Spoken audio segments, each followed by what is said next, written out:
So Rangers have done it. They got the win they needed away at Falkirk this afternoon.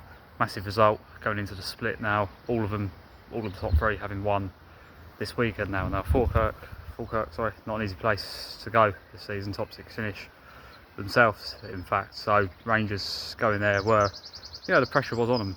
The other two having won yesterday, as they're doing their game in hand, they had to show up and didn't get off to the best of starts, going 2-0 down, but got the goal back before half time. And when they got the goal back, I did then expect that we would see them step up and really go for it in the second half, and they really did, because they come out, get 3 goals within the first 15 minutes of the half, find themselves 4-2 up. So, and then even when Falkirk pulled one back, they ended up going and getting another 2 goals and making the win comfortable in the end. So 6-3 in the end, and this has been their speciality under Danny Rowley. They've got a real style now about them. They've got a real kind of real sort of attacking threat that he's managed to bring to them, and I think he's found a way of getting them to play that all of the previous managers over recent years have failed to do so. So I think, like I say, deserves so much credit for the way he's turned Rangers around this season and got them into a position where winning the league is well within reach now. They will be right up for it, I think, going into the split. In terms of all the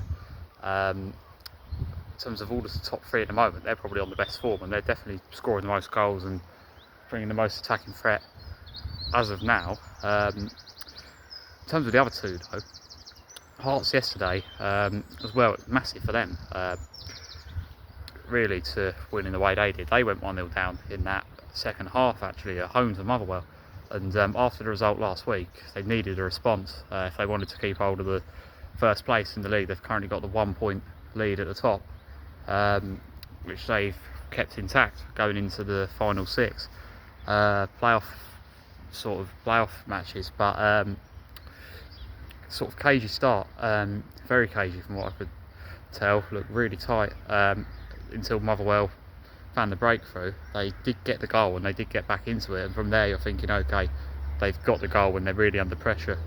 Hearts got the equaliser and they should kick on from here. But that said, they were frustrated for a while, and for just when the pressure was sort of really getting them, they got that penalty, loads of pressure on Lawrence Shankland, but as expected, he puts it away, and then they are able to go on and get the third, kill the game off. So not straightforward for Hearts, but again, they are just finding a way.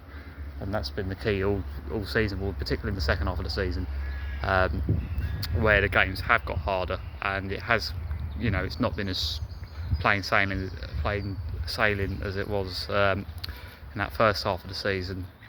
But they do just keep finding a way of showing up and getting the results. So very impressed with them as well. Celtic, though, they also got the win this weekend, much needed. Being the team that's third, they have to win.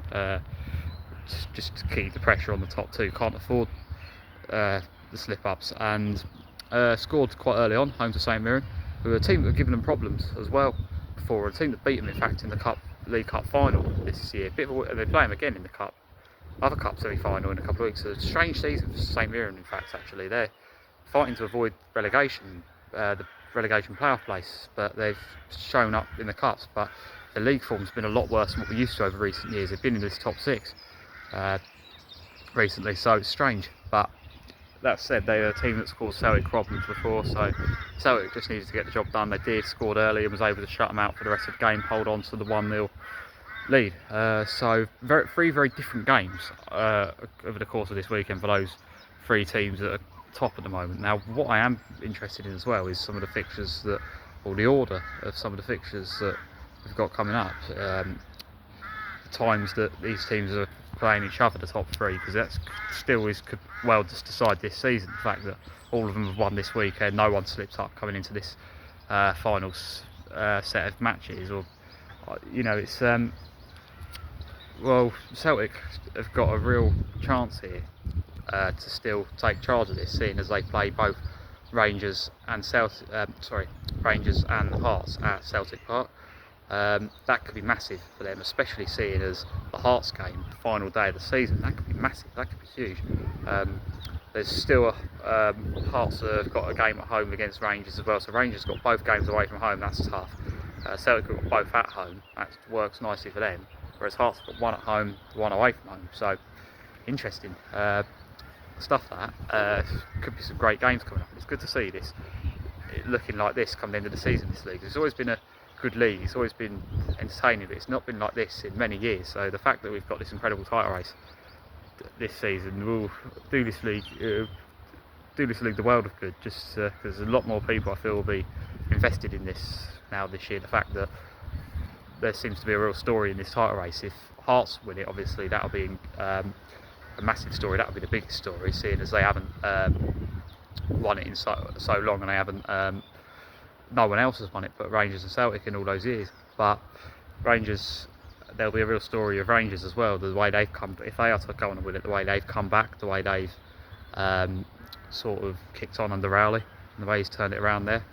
But then equally, Celtic though, they've not had a season where they've been tested like this for a while. And I think if they are to go on and win the league this year, then this one will be actually, I think they'll enjoy it even more, Celtic, if they go and win it from this position. Even if they've not had their best of seasons, if they find a way to do it from here, I think this will be one they really remember years down the line. But all of them this season have shown character as well. They've all, at some point, had their backs against the wall and had to bounce back, and they've all found a way to do it. Rangers had such a bad start to the season, but yet they've come back from this position and got themselves into this position they're in now.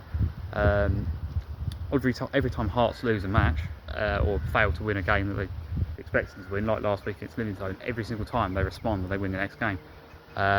Whereas Celtic, after that Dundee United defeat, I was thinking, well, are they going to fall away here? Is that going to be it now? But no, they found a way to just claw it back again. So you can make a strong argument for all three of them. No clear favourite, I don't think, at this moment. Things do seem to be falling in place for Hearts, but some massive games to come. And like I say, it's been so unpredictable, so many twists and turns already. So very interested to see what happens over these remaining matches.